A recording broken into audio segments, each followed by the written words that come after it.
에스더서의 복음, 오늘 말씀의 제목입니다. 오늘 말씀은 성경에서 바사, 성경의 바사는 페르시아입니다. 페르시아에서 살던 유대인들의 이야기입니다. 에스더 시대 유대인들은 페르시아에 살고 있으면 원래는 안 됩니다. 왜냐하면 예레미야 25장 11절과 12절을 보시면 이 바벨론의 느부갓네살 왕에 의해서 이스라엘 남유다가 멸망하면서 이때 유대 백성들, 살아남은 유대 백성들은 포로로 끌려갑니다. 그러나 이때 이스라엘의 멸망을 괴로워하며 기도하던 예레미야에게 하나님께서 그가 알지 못하는 크고 은밀한 일을 기도할 때 가르쳐 주십니다. 그것이 바로 이 말씀입니다. 이스라엘 백성은 바벨론에서 70년간 포로 생활을 앞으로 할 것이며 그 후에 다시 고향 땅에 돌아와서 무너진 예루살렘을 회복하게 될 것이다 라는 그 가르침을 하나님께서 기도하는 예레미야에게 가르쳐 주십니다. 그리고 실제로 에스라 1장 1절과 2절을 보시면 바사, 그러니까 페르시아죠.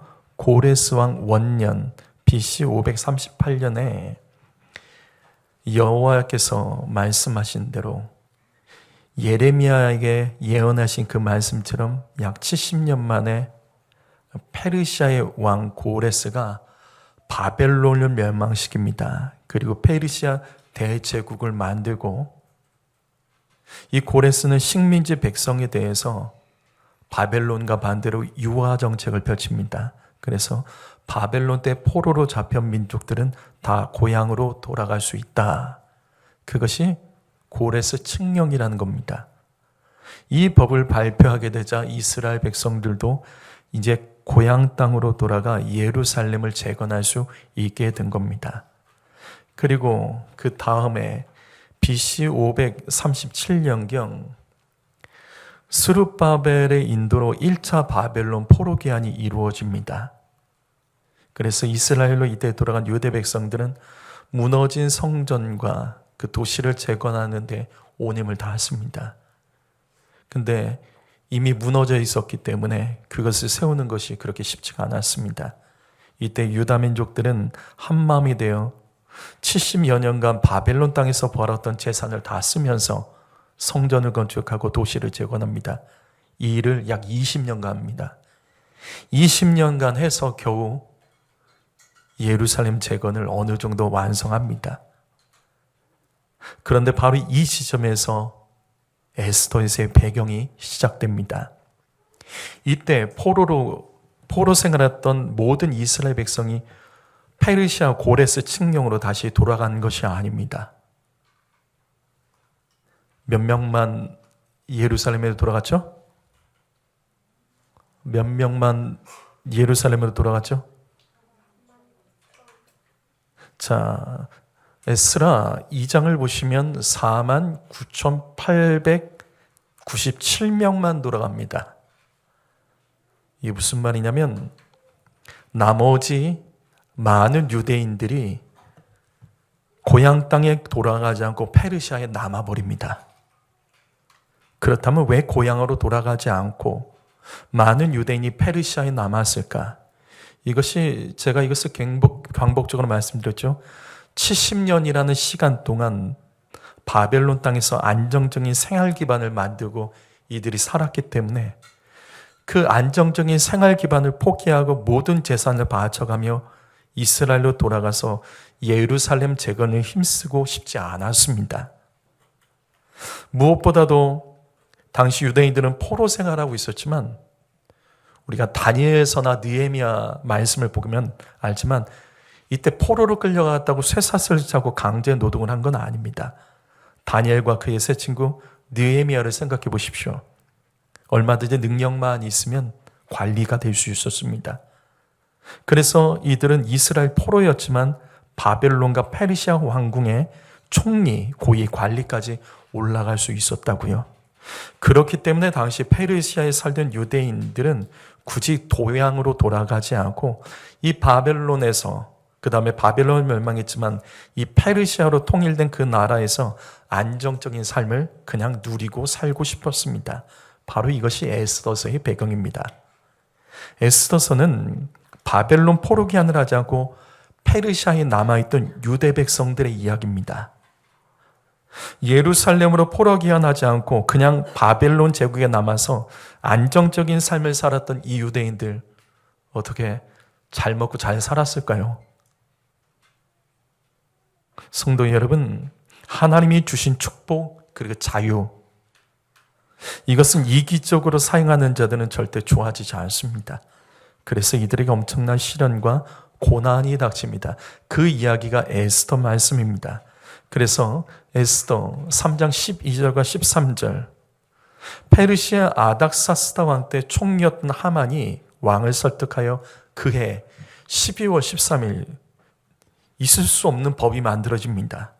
페르시아 전국에 살던 유대인들 마음껏 다 죽이고 재산까지 빼앗아라.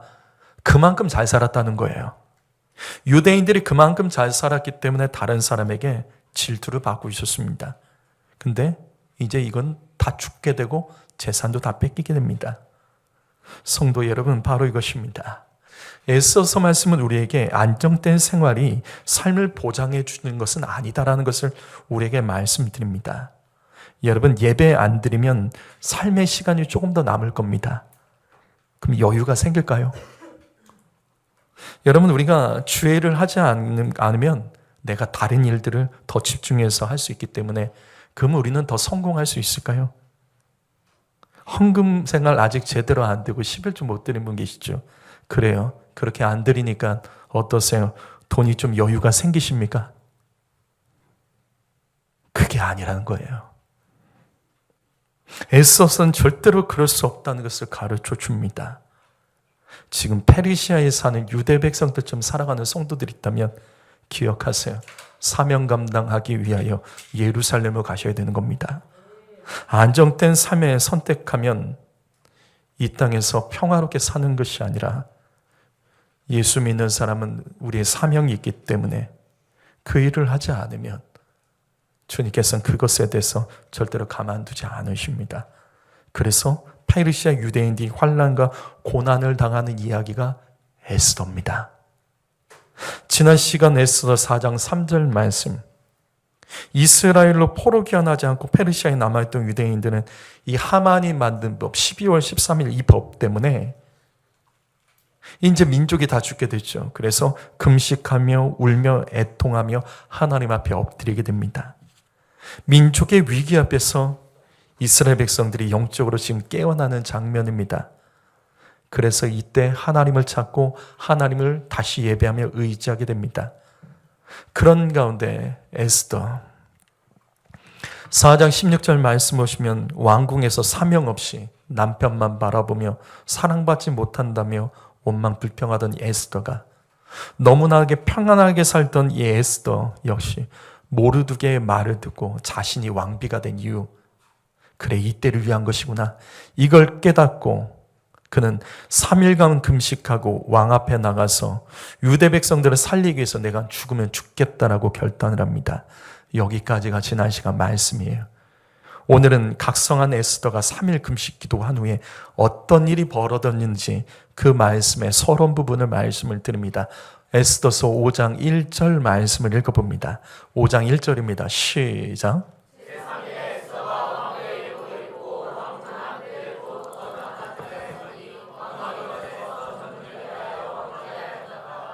에스더는 3일 금식을 한 후에 페르시아에 살던 동족 이스라엘 백성을 살리기 위해서 이제 페르시아 왕을 만나기 위해 왕이 있는 곳으로 나가게 됩니다. 성도 여러분, 엎드려 기도만 하면 안 됩니다. 전 기도를 무시하는 게 아닙니다. 여러분, 기도한다면 믿음으로 도전할 준비를 하셔야 됩니다. 기도만 하면 안 됩니다. 몸으로 해야 될 일도 마땅히 감당하며 땀 흘리고 수고하는 일도 하셔야 됩니다. 하나님이 하실 일도 있지만 기도하는 우리가 직접 해야 될 일도 있습니다. 시험 기간에 학생들이 기도만 하면 되겠습니까? 진짜 신학교 갔더니 시험 기간에 기도만 하는 사람이 있습니다. 진짜 저 처음 봤어요. 기도만 해요. 성적 안 나오죠. 다 깨닫습니다. 기도만 하면 되는 게 아니에요. 맡은 본분에 공부를 해야죠. 하는 일이 잘 되기 원한다면 새벽에 기도하고 나가서 땀 흘려 일하셔야 됩니다. 지금 이 말씀 보십시오. 에스더와 함께 페르시아의 모든 유대인들이 굵은 베옷을 입고 죄를 뒤집었으며 3일간 전심으로 금식 기도를 했습니다. 하지만 이 말씀 보십시오. 어디에도 변화가 일어난 것이 없습니다. 3일간 온 백성이 한 가지 목적을 가지고 기도했는데도 아무 변화가 없었다고요. 이스라엘의 온 민족이 3일 금식을 하고 하나님께 살려달라고 기도했지만 악한 하만은 여전히 존재했고 왕도 여전히 에스더를 불러주거나 찾지 않았습니다. 3일간 온 민족이 한 마음으로 기도하고 금식했어도 그전과 똑같았다고요. 그러나 금식했더니 에스더가 달라졌습니다. 담대하게 금식하고 믿음으로 왕 앞에 나가는 겁니다. 에스더는 기도하고 믿음으로 도전했습니다. 그래서 왕이 부르지도 않았지만 왕을 만나기 위해서 왕 앞으로 나가는 겁니다. 이건 목숨을 걸어야 되는 일이라고요. 예전에 에스더는 바로 3일 전까지만 하더라도 이 에스더는 이것을 두려워했던 여인입니다. 에스더서 4장 11절 보시면 당시 페르시아의 법에 왕이 왕비를 부르기 전에 왕궁이 있는 왕궁 안뜰에 들어가면 왕비라도 사형을 당합니다. 하지만 살 수 있는 비결은 왕이 부르지 않았어도 왕의 금규, 즉 금막대기를 내밀어주면 살 수 있다는 것을 에스더는 누구보다도 잘 알고 있었습니다. 그리고 당시 에스더의 사정을 보게 되면 여기 말씀처럼 왕이 에스더를 30일간 찾지를 않았습니다. 여러분, 에스더는 후궁 아닙니다. 에스더는 왕비입니다. 결혼한 지 이제 5년이 됐는데 왕이 에스더를 찾지를 않는 거예요. 이런 상황 속에서 에스더는 개인을 위해서 왕을 찾아가는 것을 두려워합니다. 왕이 만약에 내가 찾아갔는데 그 금규를 내밀지 않으면 내가 죽는다. 하지만 이 에스더가 페르시아에 살던 유대 민족을 살리기 위해서 두려워하지 않습니다. 그래서 3일간 금식한 후에 죽으면 죽으리라는 믿음으로 도전을 하게 됩니다.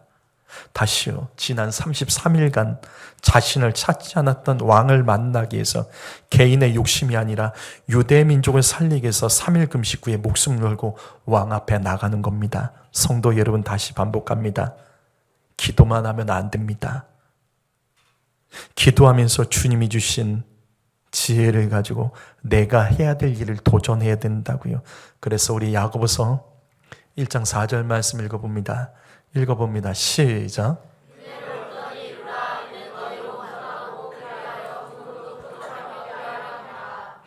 우리는 이 말씀을 잘 압니다. 인내는 우리의 삶을 부족함이 없게 합니다. 그럼 해석해 보죠. 인내하는데 왜 부족함이 없죠? 왜 인내하면 부족함이 없을까요?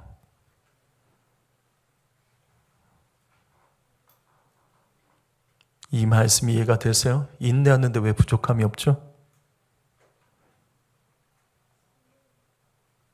여기 인내를 해석해야 됩니다. 인내는 세상 사람들도 중요하게 여기는 성품이에요. 그러나 예수 믿는 사람의 인내는 세상 사람들의 인내와 다릅니다. 우리의 인내는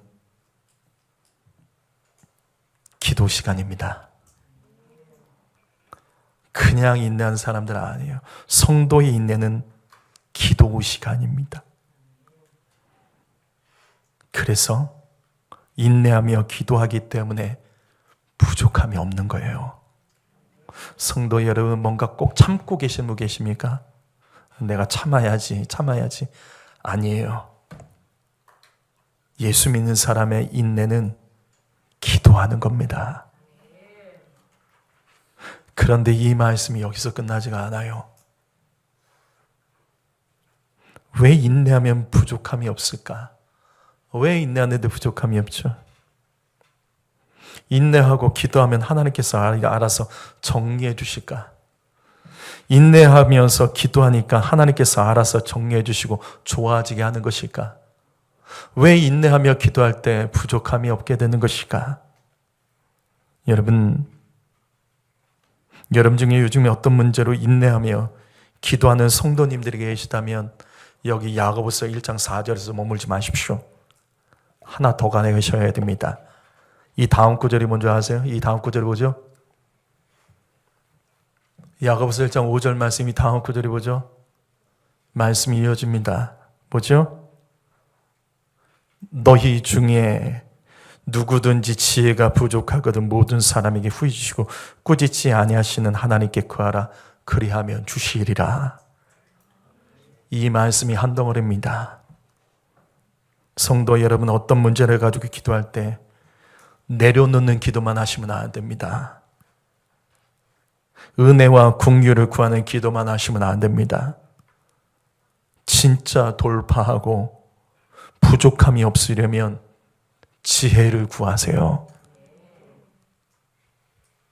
그냥 참으며 그래 내가 죽어야지 그 기도만으로 안 된다고요. 하나님 도와주십시오. 그 기도만으로 되는 게 아닙니다. 지혜를 구하셔야 돼요. 돌파해야 되잖아요. 우리의 인생의 문제는 열심히 했지만 지혜가 부족했기 때문입니다. 똑같은 일을 해도 지혜로운 사람과 지혜롭지 않은 사람의 결과는 완전 다릅니다. 다시 반복합니다. 하나님이 하실 일도 있으면 내가 해야 될 일이 있습니다. 내가 해야 될 그 일이 뭐냐면 지혜롭게 하는 거예요. 내가 그냥 혈과 육으로 하는 게 아니라 지혜롭게 해야 되는 겁니다. 그래서 어떤 문제 때문에 인내하며 기도하는 사람 여러분 중에 있다면 성도 여러분, 지혜를 구하는 자가 되십시오. 그냥 단순히 기도가 아니라 하나님 내 마음 아시죠? 이 기도로 끝나지 마시고 하나님 돌파할 수 있는 지혜를 주십시오. 그래서 지혜를 구하기 때문에 부족함이 없는 겁니다. 누구든지 지혜가 부족하거든. 지혜가 부족하기 때문에 생기는 부족함의 문제들 지혜를 구하며 기도할 때 하나님께서 부족함이 없도록 도와주신다는 말씀입니다. 그래서 한번 볼까요? 에스더가 기도했더니 어떤 일이 벌어졌을까? 믿음으로 도전하며 그가 나갔을 때 어떤 일이 벌어졌을까? 2절 말씀을 읽어봅니다. 2절 말씀이 있습니다. 시작.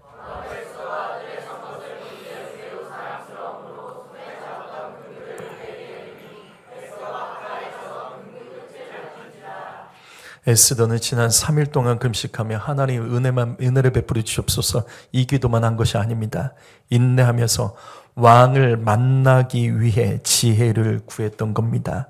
그리고 마침내 목숨 걸고 왕 앞에 섰을 때 하나님께서 이때 에스더를 도와 함께 역사해 주십니다. 기적이 일어난 거예요.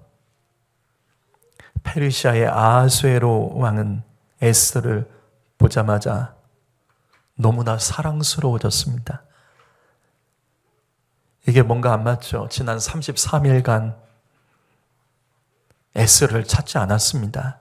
무슨 말이냐면 지난 33일간 왕은 밤마다 다른 여자랑 있었다고요. 근데 갑자기 33일 만에 나타나는 에스더, 부르지도 않았는데 법을 어기고 나타나는 에스더, 근데 보자마자 하나님께서 아하수에로 왕의 마음을 만져주신 겁니다. 그래서 한눈에 사랑에 빠져버리게 만드셨습니다. 여러분, 우리는 이 말씀 통해 깨달아야 됩니다. 기도하는 사람은 매력이 있고 아름답습니다. 성도 여러분, 사람 막 따라다니지 마세요. 기도하는 사람이 됩시다. 그럼 사람이 붙어요. 왜? 매력적인 사람이 됩니다. 매력적인 인생을 살아가길 원한다면 오늘 말씀의 에스더처럼 기도해야 됩니다. 하나님께서 기도하는 사람에게 주신 축복 중에 하나가 바로 지금 이 말씀처럼 다른 사람에게 끌리는 매력을 선물로 주십니다. 그래서 우리는 기도하는 사람과 같이 있고 싶은 거예요. 영적인 사람과 계속 같이 있고 싶은 겁니다. 이처럼 에스더가 3일 금식하며 나타났을 때 이 왕은 에스더를 보자마자 너무나 사랑스러워서 손에 잡고 있던 그 금규, 금지팡이를 내밀어 에스더를 살려내는 겁니다. 바로 이것입니다. 기도하면 살아납니다. 기도하면 사랑받습니다. 기도하면 인정받습니다. 기도하면 열리고요. 기도하면 아름답게 변합니다. 기도하면 그래서 빛나는 거예요. 누가복음 9장 28절에 보면 그 장면이 나옵니다. 누가복음 9장 28절과 29절 말씀, 여기 말씀 읽어보죠. 읽어봅니다. 시작.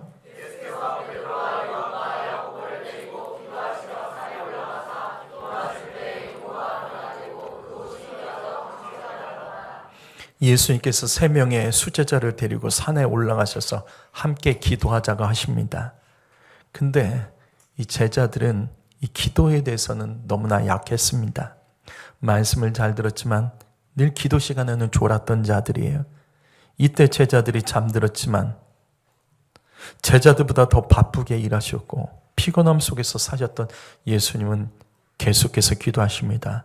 바로 이것입니다. 기도하면 변화가 일어납니다. 이같이 부르짖어 전심을 기도할 때 예수님의 용모가 변했다. 해같이 빛났다.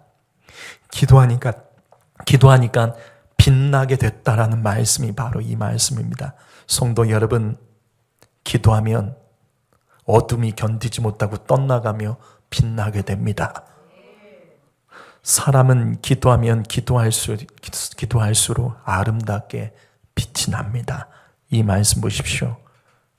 예수님께서 기도하시자 주님이 입었던 옷까지 하얗게 변합니다.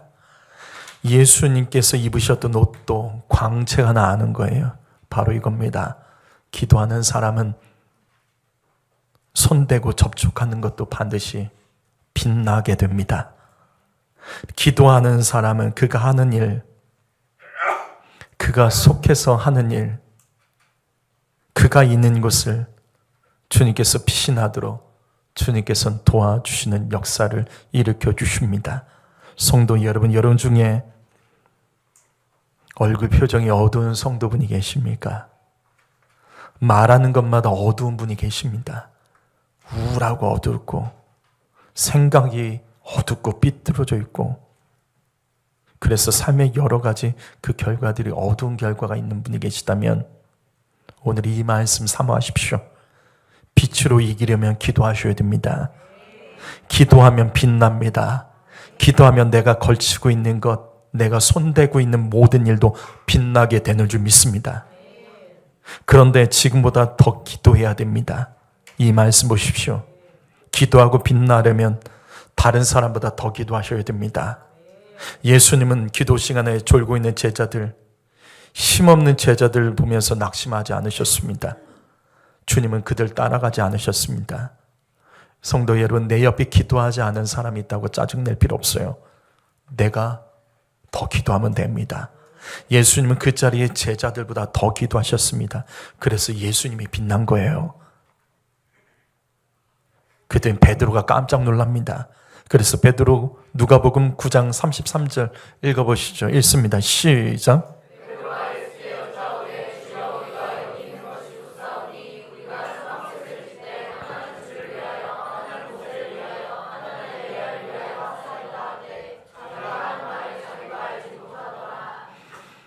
예수님이 기도하시고 빛날 때 졸다가 베드로가 깨어났습니다. 근데 깜짝 놀란 거예요. 예수님이 빛이 나는데 쳐다볼 수가 없을 정도로 빛이 나셨고, 그런데 빛 가운데 하늘에서 엘리야와 모세까지 나타나서 거기에 함께 빛나고 있는 겁니다. 이 광경에 반해버린 베드로가 너무나도 황홀해서 그 현장을 떠나기 싫다며 주님, 내가 여기 있고 싶습니다. 여기가 너무 좋습니다. 졸고만 있던 그 현장. 베드로는 그것에 반해서 여기에 집 짓고 같이 살자고 떠듭니다. 이 말씀 보십시오. 빛나는 예수의 모습과 그 상황의 너무 아름다움이 이 베드로에겐 황홀해서 지금 자기가 무슨 말도 하는지도 모르고 이렇게 떠들고 있는 거예요. 완전히 반해버린 겁니다. 빛나는 주님, 빛 가운데 살아가는 삶, 완전히 반한 겁니다. 다시요, 2절 말씀 보시겠습니다. 페르시아의 모든 유대인들이 에스더와 같이 3일간 금식 기도했습니다. 이때 아하수에로 왕은 결혼한 지 5년의 시간이 흘렀지만 이 기도하고 3일 동안 금식하고 기도하고 나타난 이 에스더에 반하게 돼요. 그래서 아무것도 묻지 않고 에스더에게 왜 왔냐고 묻지도 않고 그를 향하여 먼저 금지팡이를 내누며 그녀를 보호해 줍니다. 아무도 못 건드리게. 성도 여러분, 다시 반복합니다. 기도하면 살아납니다. 기도하면 사랑받고요. 기도하면 인정받습니다. 기도하면 열립니다. 기도하면 반드시 좋아집니다. 그런데 이 말씀은 에스더 말씀에서 가장 중요한 말씀 중에 하나예요. 왜 이 말씀이 중요하냐? 구약 성경에서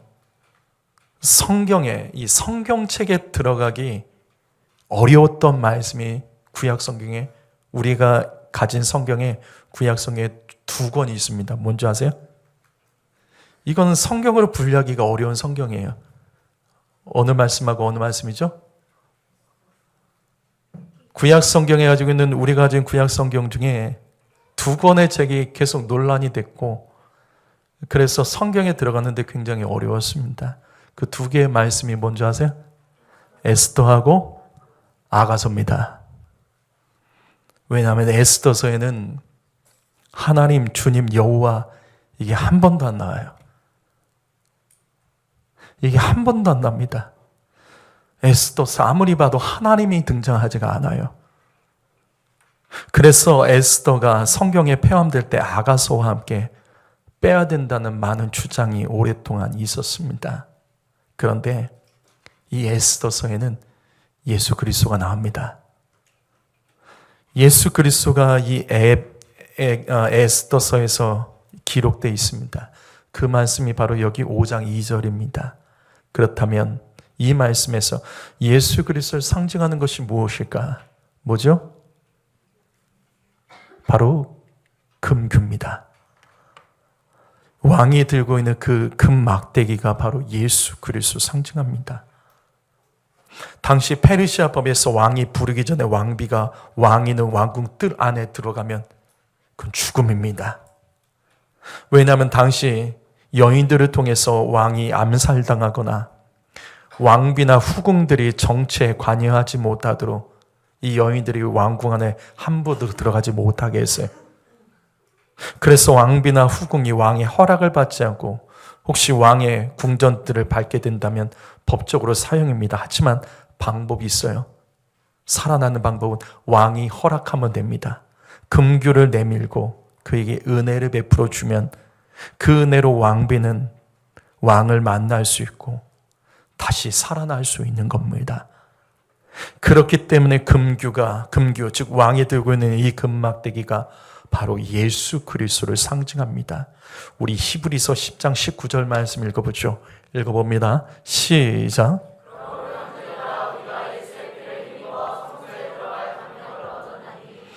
죄인된 우리가 어떻게 거룩하신 하나님을 만날 수 있을까? 우리가 어떻게 성전들을 지나서 거룩한 성소로 담대히 들어가서 하나님을 대면할 수 있을까? 여기 말씀 보면 예수의 피를 힘입어 성소에 들어갈 담력을 얻었다. 오직 예수의 그리스도의 피를 힘입어 거룩하신 하나님을 만나고 성전 뜰을 지나 거룩한 성소에 들어가 왕이신 하나님을 만나는 겁니다. 바로 이것입니다. 예수의 피가 바로 이 금규처럼 죄인된 자가 거룩하신 주님을 만날 수 있는 유일한 도구라고요. 사랑하는 성도 여러분, 그래서 예수 그리스도 믿어야 됩니다. 그의 공로가 없이, 그의 피가 없이 우리는 우리를 구원하신 하나님을 만날 수가 없는 거예요. 또 요한일서 5장 14절도 읽어봅니다. 시작.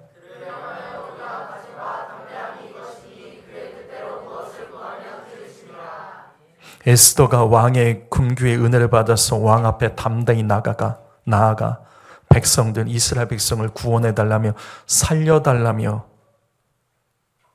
그가 구할 수 있었던 것처럼 오직 예수 그리스도의 공로, 그 이름 때문에 하나님께서는 죄인들의 기도를 무시하지 않고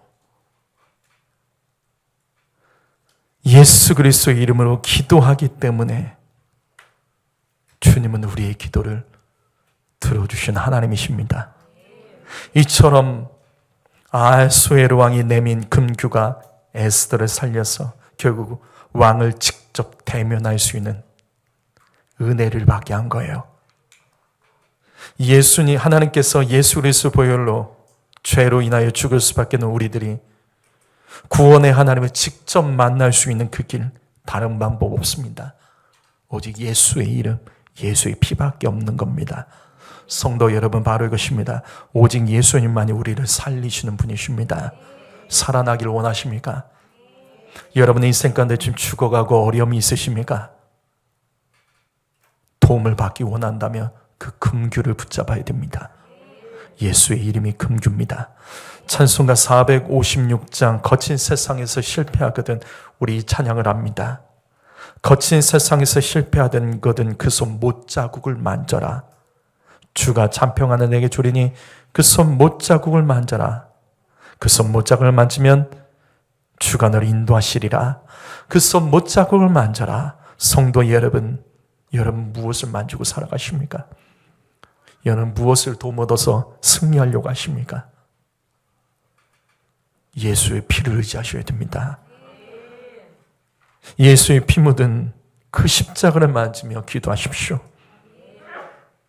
주님의 피를 의지하여 왕이신 하나님을 만나는 저와 여러분이 될 때 주님은 우리의 모든 문제 가운데 개입하여 주셔서 도와주시고 인도하여 주시고 참평안을 주시는 분인 줄 믿습니다. 이처럼 에스더에서에 기록된 예수 그리스도의 복음, 오늘 이 말씀, 이 금규를 통해서 살아가는 성도 여러분, 내 인생에 하나님께서 계속적으로 내밀고 계시는 그 금규, 주님의 손, 주의 말씀을 꼭 붙잡고 날마다 주님 가까이 하며 승리하는 저와 여러분 모두가 되기를 주님의 이름으로 축복합니다. 기도하겠습니다.